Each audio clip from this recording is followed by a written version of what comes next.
All right, so what we're going to look at this evening, we're going to take a look at some examples, more examples with graphing these rational functions. And we're going to look at several different situations that could come up.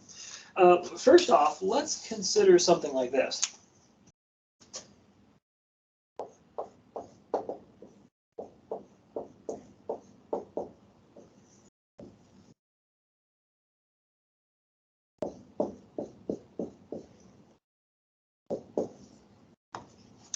Now, again, we want to find y-intercepts, x-intercepts. So for the y-intercept, this is when x is 0. So we're going to have y is 2 over x squared plus x minus 2. Again, we're looking for the y-intercept. So we let x be 0. We get y is 2 over 0 squared plus 0 minus 2, or 2 over minus 2, or negative 1. So when x is 0, we get y of negative 1. So that's going to be our y-intercept. Now, for the x-intercept, let me look for an eraser. Oh, there we go. For the x-intercept,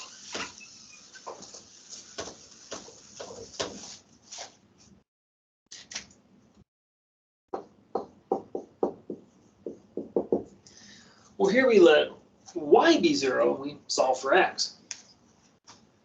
So we have this.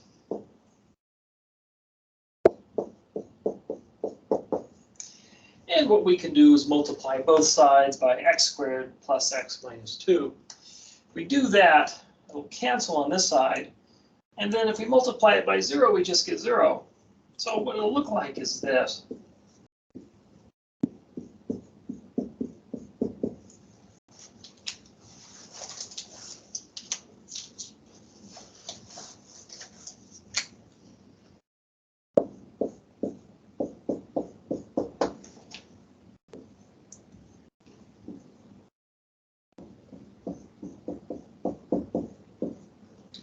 And so we get this. And then finally, 0 equals 2. Now, of course, this isn't true. 0 is not the same as the number 2. So what this says is that we're going to have an x-intercept if this is true, and it's not. So this means we have no x-intercept. All right. So just to remember, we do have a y-intercept. I'm just going to write this up here. 0 minus 1 and no x-intercept. So now let's talk about vertical asymptotes. Well, in this case, we want set q of x equal to 0.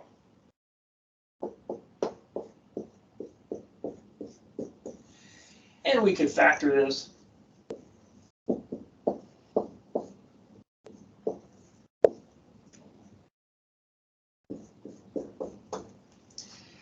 And this implies, using the zero product principle, x would be negative 2 and x would be positive 1.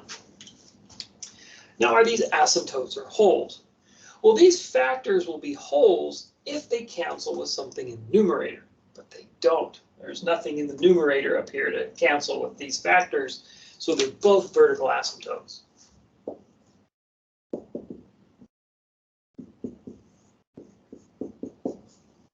So I'll just put that up here.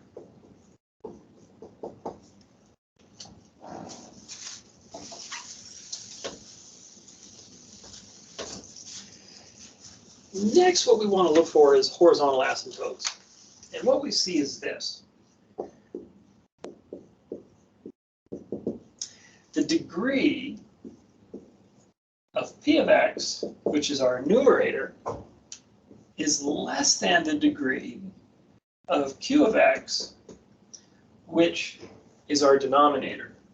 The degree of p of x is 0. It's just a constant. Their constants have a 0 degree. And that's going to be less than this, which is a degree of 2. when we have this scenario, this is that first scenario, we have a horizontal asymptote of y equals 0. Put that up here so I don't forget. So finally, let's look for test points. Now, we don't have any x-intercepts, but we do have vertical asymptotes.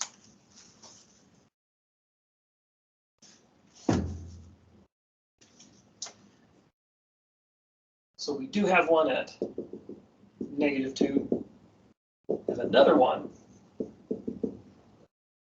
at x is 1.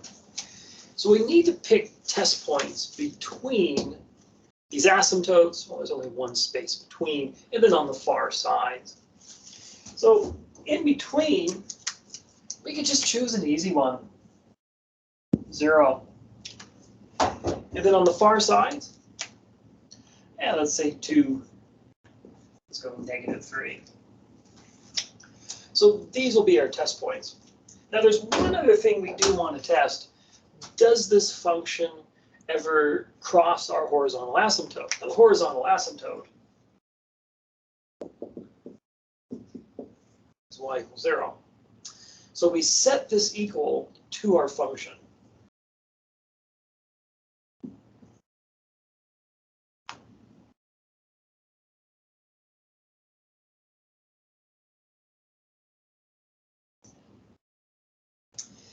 And what we end up doing is this is the exact same thing we did by coincidence that to find the x-intercepts. We've already solved this before, or tried to. What we ended up with in the end was 0 equals 2. Again, something that's impossible. So this means this does not cross over the horizontal asymptote. Now again, these kinds of functions will never cross over the vertical asymptotes. They could possibly cross over the horizontal or the oblique asymptotes. But in this case, we've shown that that's not going to happen. So now let's graph it. Well, one thing that'll help, let's do those computations of our test points. So f of -3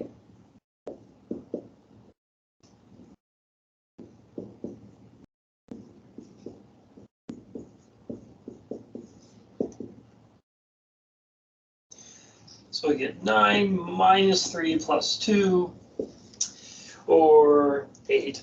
So we get 2 over 8, or 1/4. So this test point here is going to be a y value of 1/4.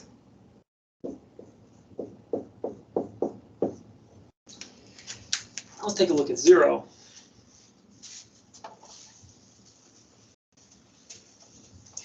Now we've actually done this already.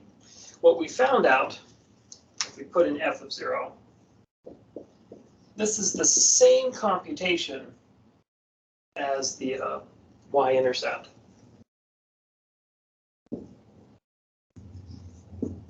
And what we got was -1. So that means down here,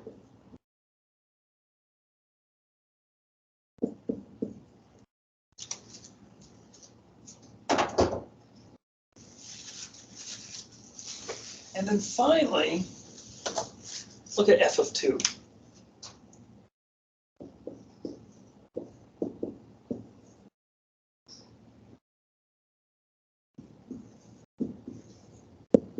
Becomes 2 over 4, or 1/2.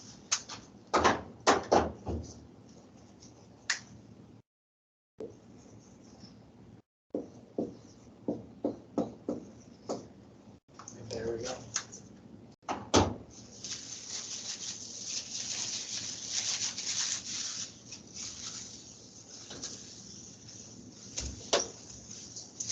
So let's graph this.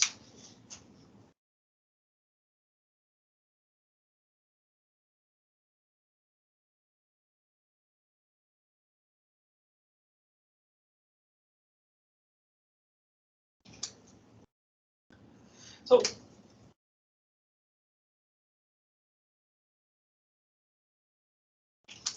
we do have our vertical asymptotes.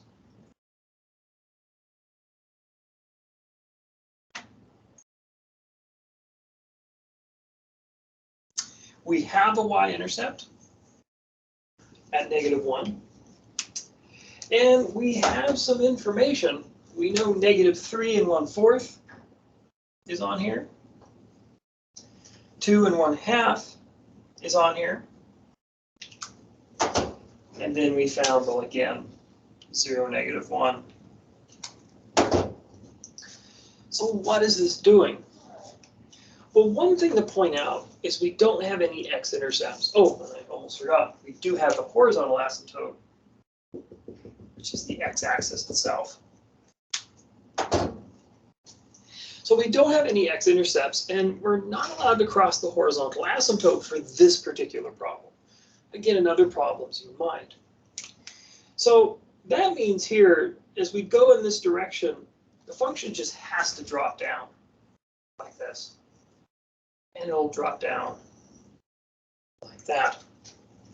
Over here, as we move toward in this direction, the only place it can go is up. And here, because the horizontal asymptote is the general behavior of the function, the function is going to get closer to that horizontal asymptote as x gets farther away from 0. But it never crosses it, at least in this problem. Here, if we go this way, the only place we can go is up, and then as x gets farther from 0, we follow along the horizontal asymptote. So that's our graph of f of x. If you have any questions, let me know.